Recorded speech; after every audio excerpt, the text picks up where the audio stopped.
Vidéo 6, établir des situations, un avenant et le DGD. En cette vidéo, je ferai moins de commentaires que d'habitude, afin d'être rapide et afin de ne pas rendre cette présentation encore plus longue. Mais tout ce que je vous demande c'est de suivre les étapes de chaque section. Et vous n'aurez aucun problème à reprendre ce que je vais établir au cours de cette présentation. Je vais commencer par vous montrer comment utiliser l'application Ricometreur. En cliquant sur ce bouton, votre devis est directement transféré vers Ricometreur. Ce dossier s'ouvrira et on y trouve cette application que vous pouvez donner à celui qui est chargé du métrait afin de travailler dessus au lieu de lui donner votre logiciel sur lequel vous avez peut-être des données que vous ne voulez pas lui permettre de les voir. Il suffit de prendre une copie de cette application, et vous la lui donnez pour qu'il commence à travailler dessus sans ni installation ni numéro de série. Il vous faut simplement activer les macros et de désactiver les requêtes actions au niveau de Microsoft Access.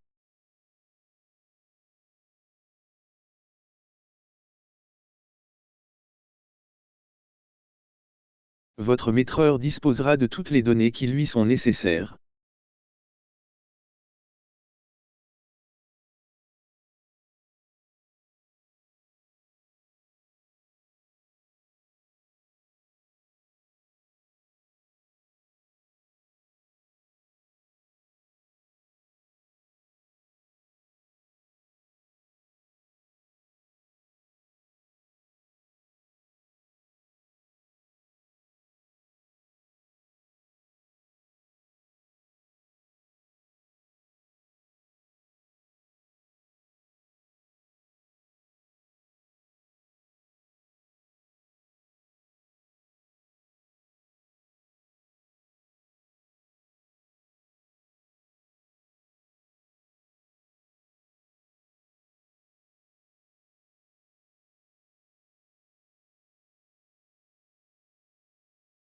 Tel vous pouvez lui donner peut-être les plans en les insérant au niveau des documents ou archives.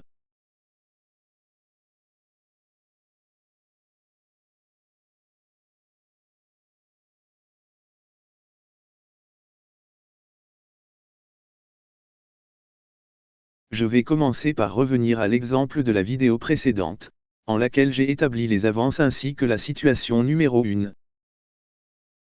Je reviens à ce menu final en lequel j'ai visualisé ma situation.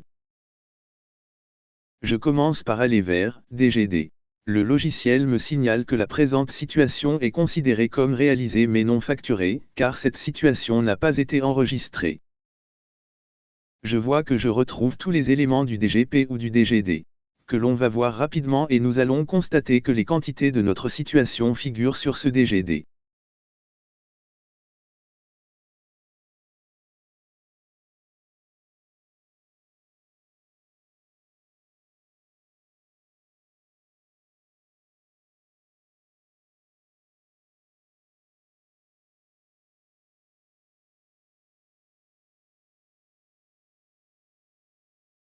Je quitte et je pars enregistrer ma situation, en considérant qu'elle est correcte, et qu'elle a été certifiée par le maître de l'ouvrage et le trésor.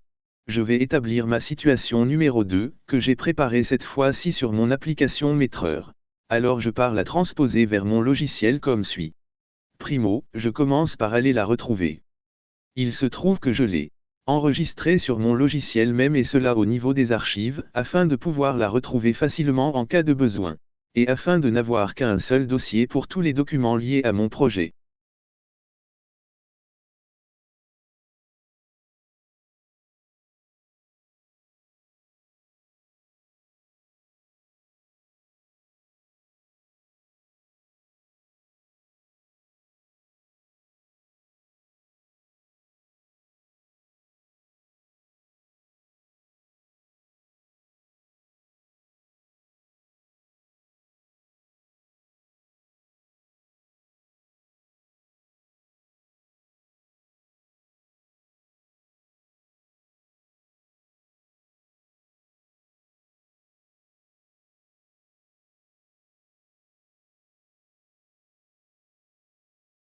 Je copie mes mesures ou quantités et je pars établir ma situation.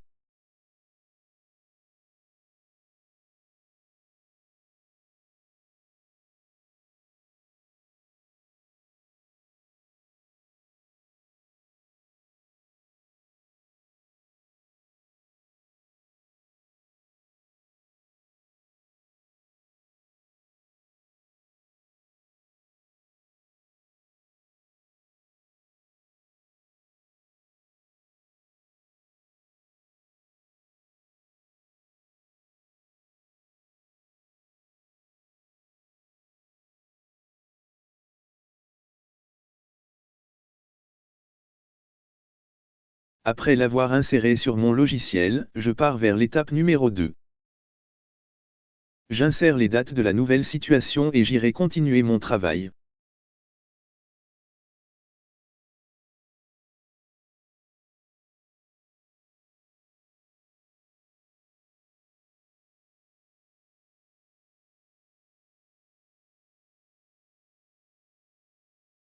Voilà que j'ai ma deuxième situation que je vais enregistrer.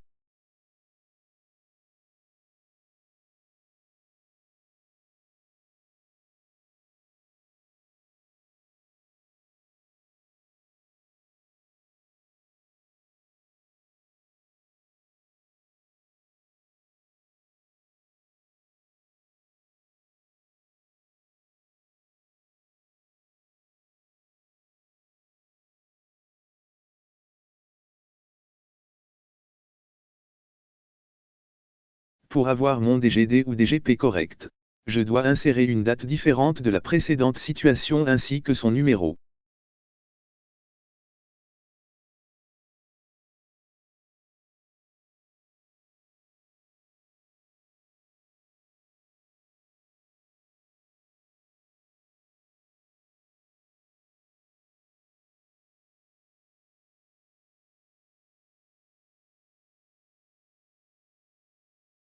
Je repars vers mon DGD.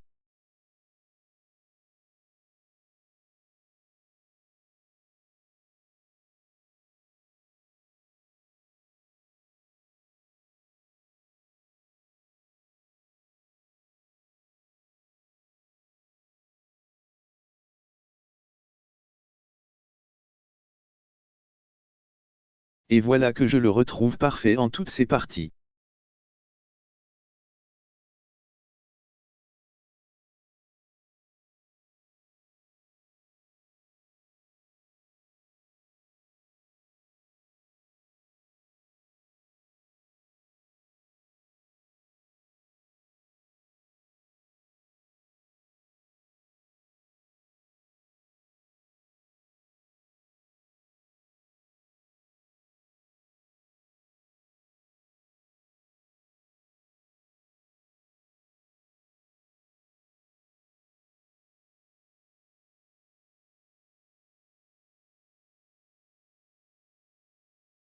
Et maintenant je vais établir ma troisième situation. Cette fois-ci je l'ai préparée sur Excel et non sur Ricometreur. Je copie cette partie et je pars établir ma situation.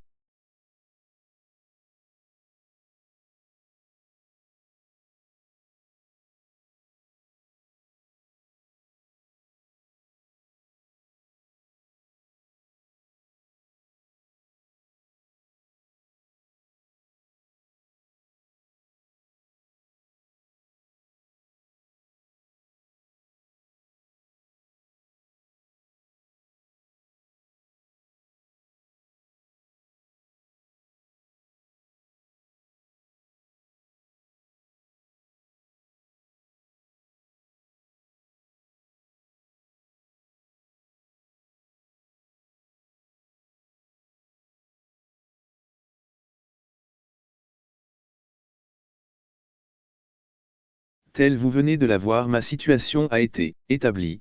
Si on consulte la minute de notre attachement, vous allez constater que le logiciel reporte toutes les quantités supplémentaires de la situation numéro 1, ce qui revient à dire que vous ne risquez pas de perdre les quantités supplémentaires que vous avez déjà réalisées, et cela en n'importe quelle phase de votre projet.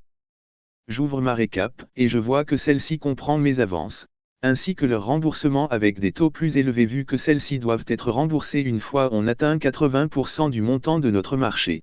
Tel on retrouve la retenue de garantie et le cumul des remboursements et des retenues.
Je vais quitter pour enregistrer.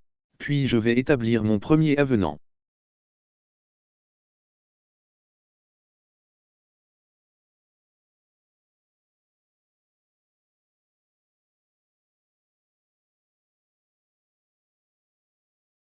Avant d'y aller, je marque un petit arrêt sur ce menu, qui me permet de connaître les quantités déjà réalisées, les dépassements, et le reste à réaliser pour tous les articles. Les lignes colorées en rouge sont ceux qui comprennent des quantités supplémentaires.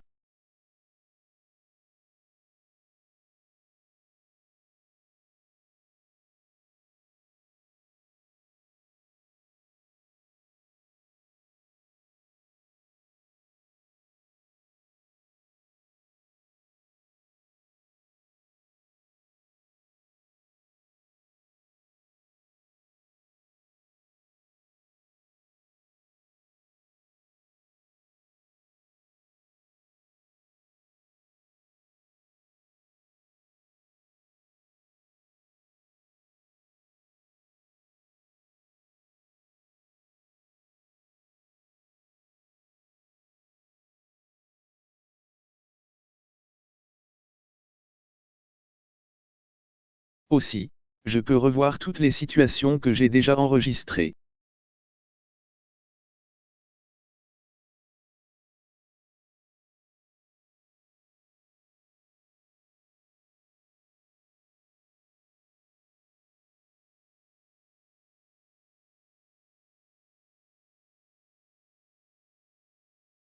Maintenant je pars établir mon avenant.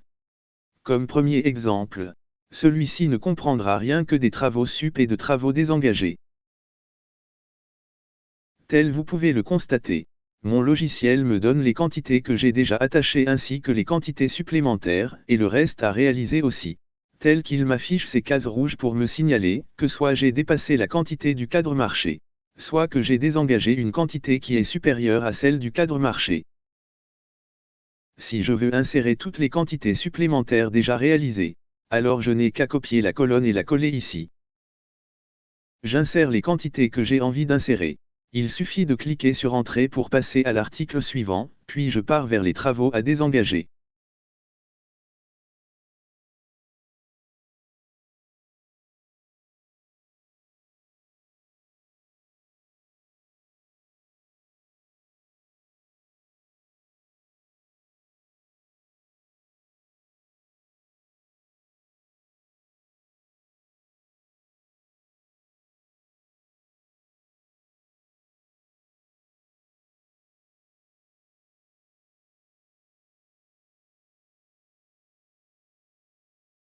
Tel vous le voyez, j'ai en cette colonne les quantités sup que je viens d'insérer sur le précédent tableau. J'insère les quantités à désengager et je continue.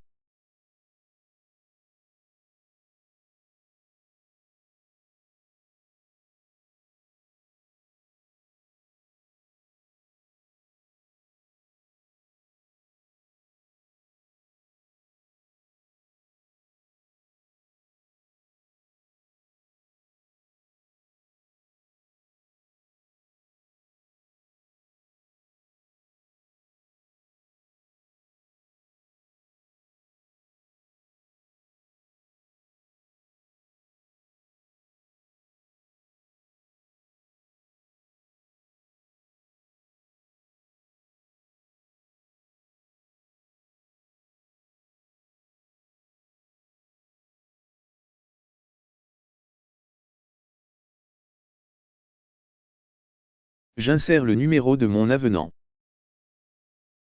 Ici je dois cocher les travaux sup et désengager et leur donner le numéro de l'ordre de leur parution.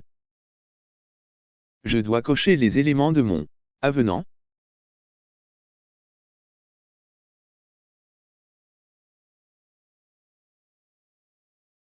Tant que j'ai coché la case qui correspond à la prolongation de délai, alors je viens ici, où je dois insérer mon délai.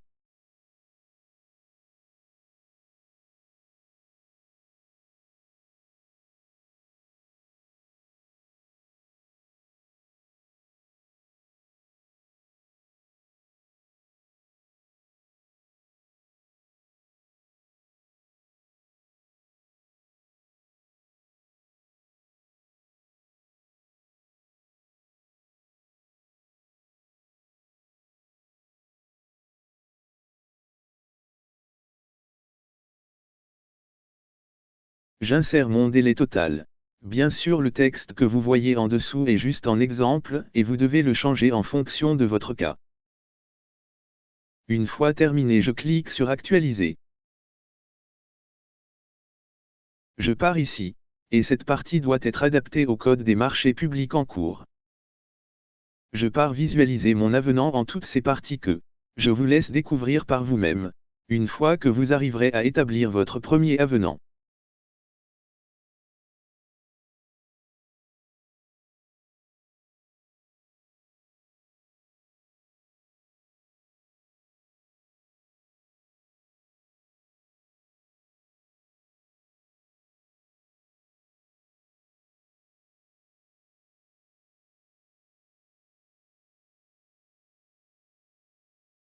Je pars vers la fin de cette partie pour voir le numéro de page, car pour imprimer la prochaine partie, il me faut insérer le numéro de sa première page, et qui est 4 en ce cas. Bien sûr, je dois toujours insérer le numéro de page, avant de visualiser n'importe quelle partie, comme que je dois vérifier la mise en page afin de choisir celle qui me convient le mieux.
Je reviens vers le menu principal, puis dans le cas normal on ne confirme un avenant qu'une fois celui-ci approuvé par le contrôle financier. Je confirme mon avenant. Une fois l'avenant confirmé, je suis renvoyé automatiquement sur ce tableau, qui comprend mon nouveau devis après avenant.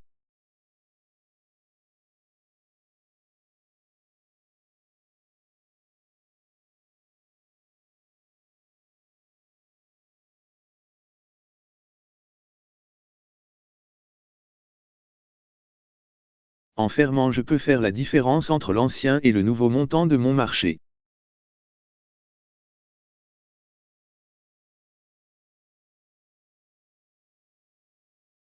Maintenant, je pars établir une autre situation.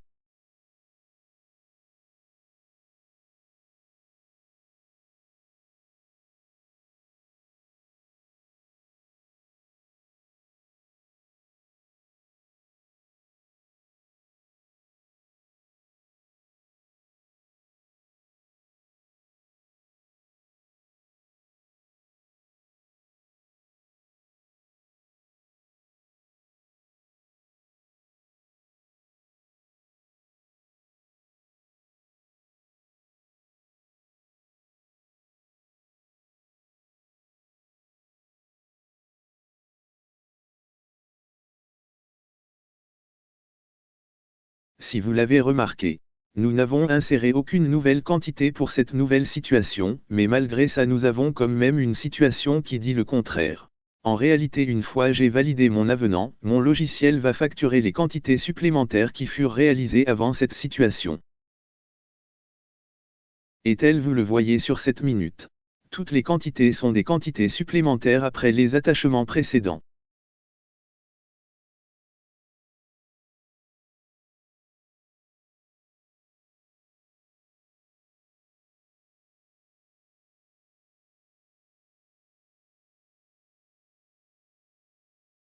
J'ai inséré toutes les quantités supplémentaires des travaux déjà exécutés lorsque j'ai établi mon avenant et, la preuve c'est que maintenant le décompte des travaux supplémentaires ne comprend aucun article.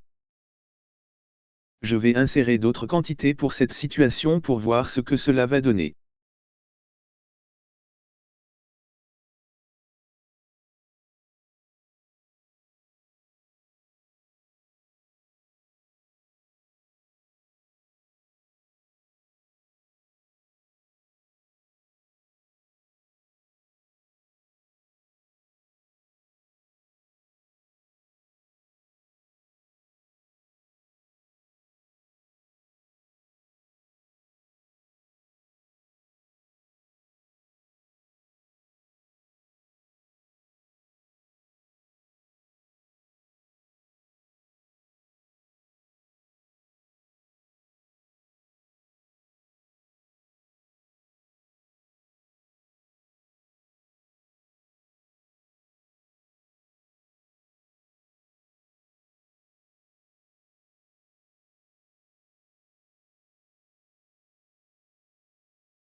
Effectivement, j'ai une minute qui comprend les quantités sup réalisées précédemment, mais qui comprend celles que nous venons d'attacher.